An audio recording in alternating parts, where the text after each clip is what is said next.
With one final tug, the bride snatched the plate and spun around to leave. "You are going nowhere," the other woman barked, yanking her back by the arm. Bah! A thunderous slap landed across Itowan's face.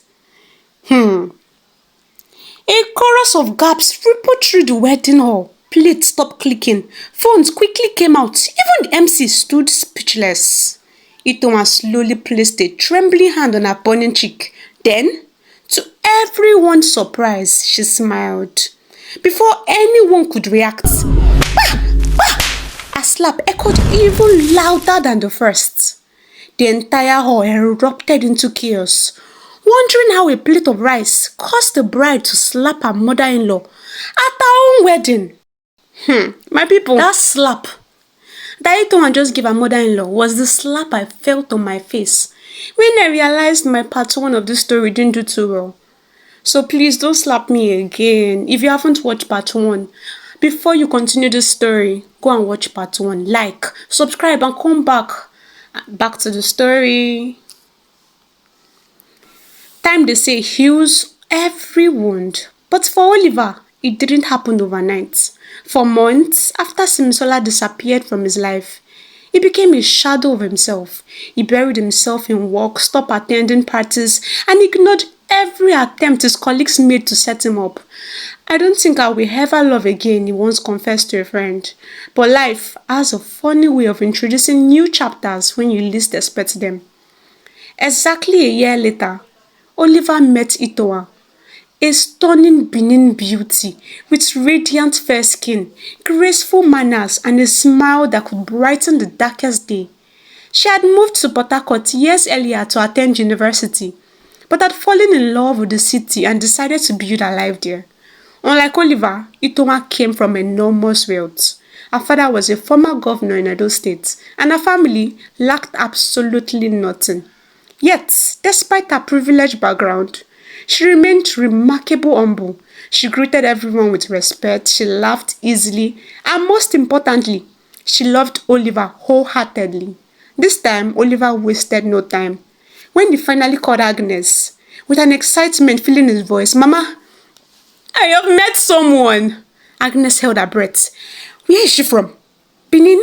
Then there was silence. Then, suddenly, "Vinny!" Agnes almost screamed with joy. "Bring my daughter home immediately." Oliver laughed. This was the first time his mother had sounded genuinely excited about his relationship. A few weeks later, Oliver brought Itowan to Warri. The moment Agnes saw her, she pulled her into a warm embrace. "My daughter, you are welcome." Unlike Simisola, everything Itowan did seemed perfect. When she greeted, Agnes smiled proudly. When she entered the kitchen to help, Agnes boasted to the neighbors, "My daughter-in-law is well trained." Whenever Itowan visited, she never came empty-handed. One weekend, it was an expensive lace fabric. Another time, it was imported perfume. Then came designer handbags, luxury shoes, and even a brand new refrigerator.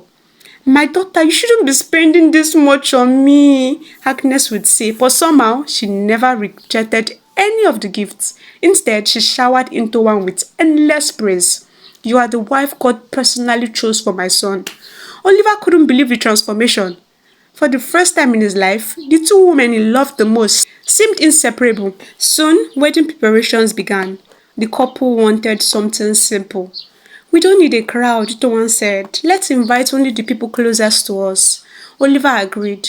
50 guests each, both families agreed. Or, so they thought. A week before the wedding, Oliver looked at the updated guest list and nearly fainted. "Mama." "Yes?" "We were supposed to bring 50 names." "I know. But there are 100 names here." Agnes smiled proudly. "My son, these are not ordinary people.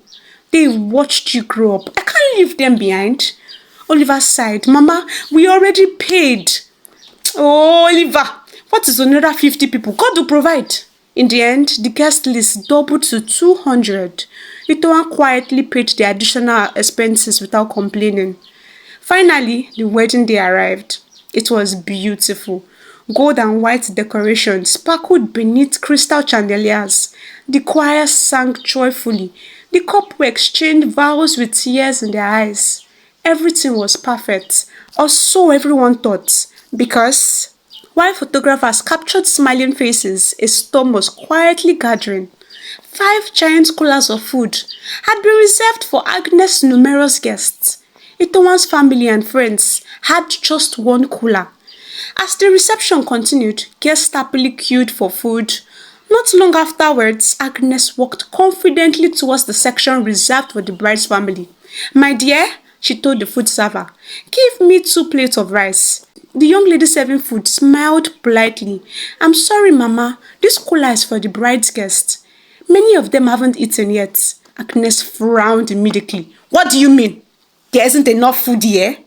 "We only prepared one food cooler for this section, Ma." Agnes folded her arms. "This is my son's wedding. I said give me 2 plates." The frightened server, who happened to be Itowan's cousin, unsure of what to do, hurriedly went to go and talk to the bride. "Itowan, your mother-in-law insists on taking food from our cooler. We are afraid your guests won't have enough." Itowan stood up immediately. She walked over with a calm smile.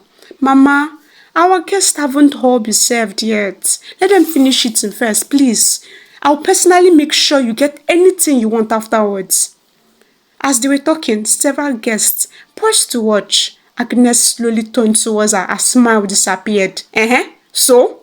You want to teach me how things will be done?" "Mama, that's not what I meant." Agnes stepped closer. "This is my son's wedding. Keep quiet before this wedding stops here and now."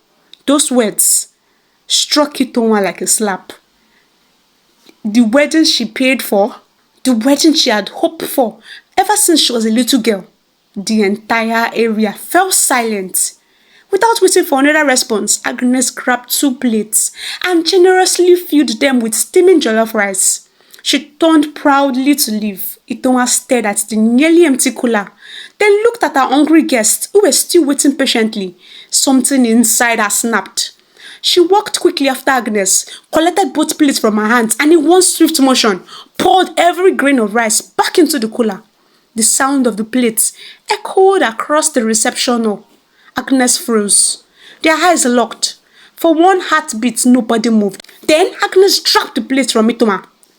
"Mama, leave this plate." The bride grabbed it. Agnes refused. The 2 women wrestled over the plate before everyone's horrified eyes.